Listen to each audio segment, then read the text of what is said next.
welcome back to my channel, and if you're new here, hello, my name is Sin. Welcome.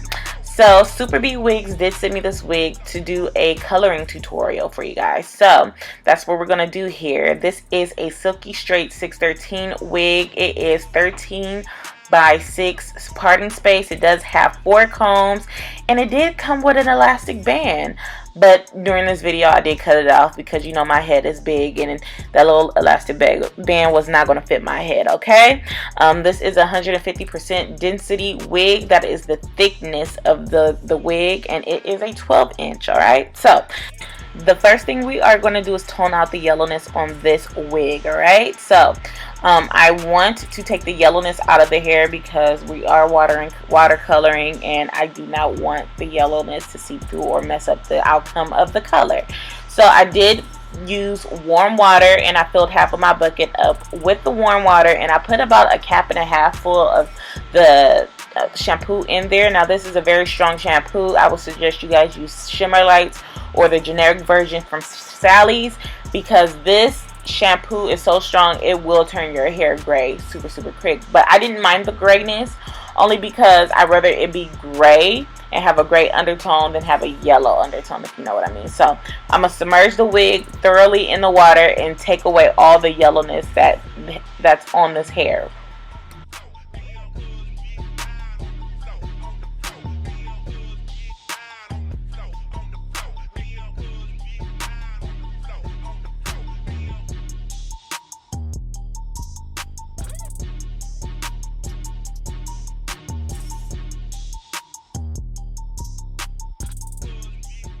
So I'm making sure that I massage the hair in the water just to make sure that I'm getting in between all the tracks, that I'm not going to have any missing spots. I want it to be thoroughly toned out.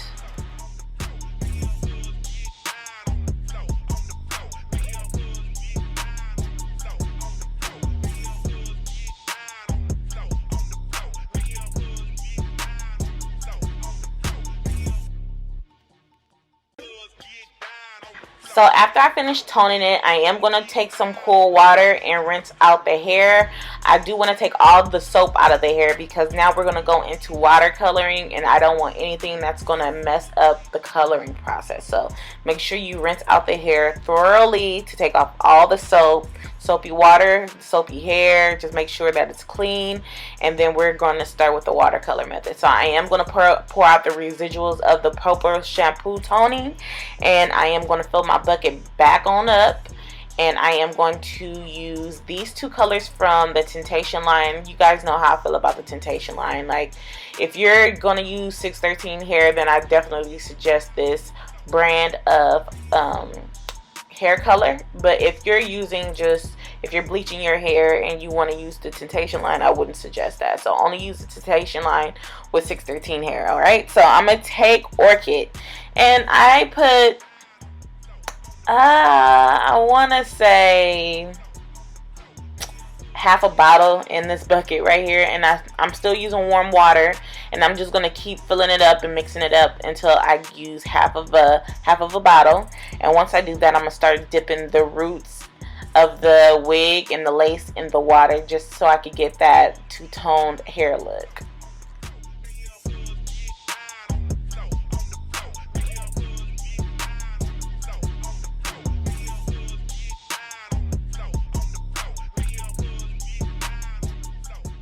So now that I have everything mixed in, I am going to start dipping my wig into the water. I am going to start holding the ends to make sure that the ends of my wig does not touch this color, because it is going to be a different color, and I only want the roots this color. So I'm going to just keep it dipping it in and out until I get the opacity that I want.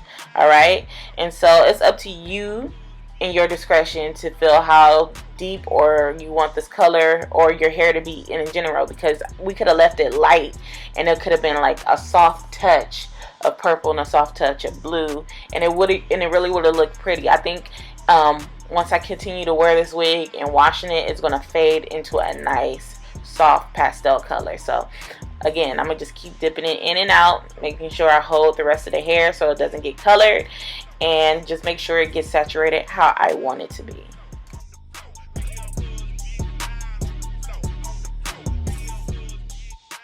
So after I dipped it in and out a few times, this is the color that I decided to stay with. Remember, when your hair is wet, your color is going to look a little darker than what it is when it's dried, okay? So I just figured that that would be the perfect tone for me.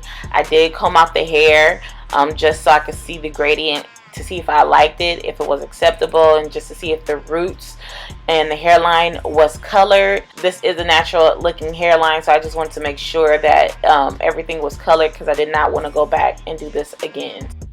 So after I declared myself satisfied with the purple tones around the roots and the hairline, I emptied my bucket and filled it up again with water, and I'm going in with the blue color, half a bottle again, and I'm going to mix it all on up, just to make sure that I don't have any clumps of color, because once you have clumps of color, it's kind of hard, because if you stick your hair in there and that clump of color goes onto your strands of hair, you will see you will have different tones of color on your hair, and that's not something that I wanted. So I made sure that everything was thoroughly mixed, as you can see, and then I'm going to go ahead and dip my hair in and out of the bucket until I get the color I want again.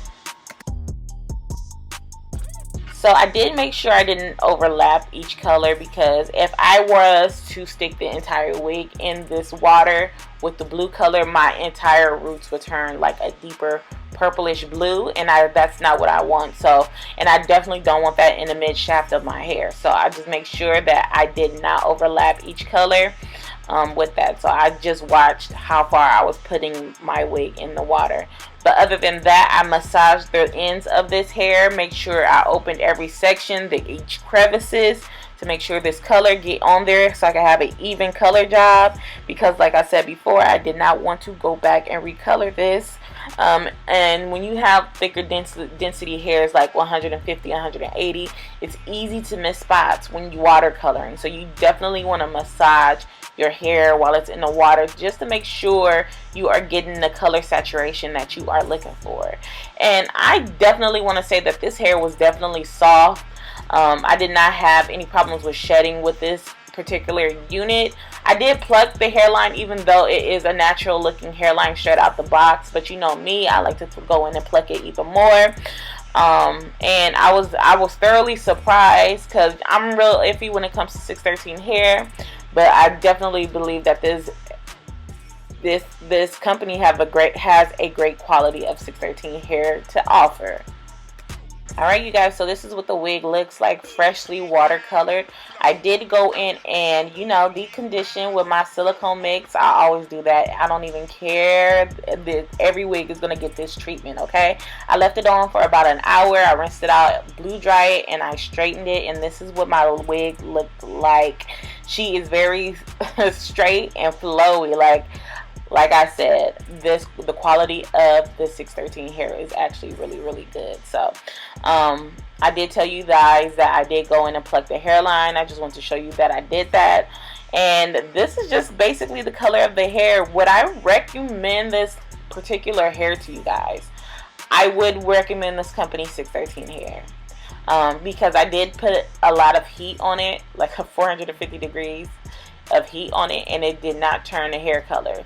And usually when I put high heat like that on 613 hair that is colored, it will usually change color. So like I said, I'm thoroughly surprised with this.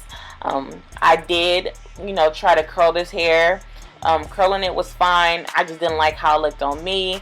I did even out the hair a little bit, because it did come in a bob state already, but it was just a few strands that was longer and shorter than each other, so I made it even all the way around. And I really didn't have to do too much cutting. You can see me flat ironing the hair while it's on me. This is the following day, and I'm just flat ironing it, so you can see the different densities, or the parting space in this wig. So it is 6 inches back, so you can part it 6 inches back. Like I said, I put a lot of heat on this, and it was just really, really nice. I tried to do a top knot with this, but it's not enough lace for me to do a top knot on the sides, which sucked, because I thought that would look so cute, especially with the color in the front. But I'm not complaining. But I hope you guys enjoyed this video. I will link all the information to the seller down below. If you guys have any questions, let me know. I do believe they did give me a coupon for you guys for some money off, I'll leave everything down below, especially everything that I used, in the description box. And if you have any questions or concerns, feel free to leave them down in the comment section, and I'll be back with another video, best friends. And let me know, would you rock Cotton Candy? Would you rock her? It's summertime and I'm here for the color. We about to do a lot of color. Bye, you guys.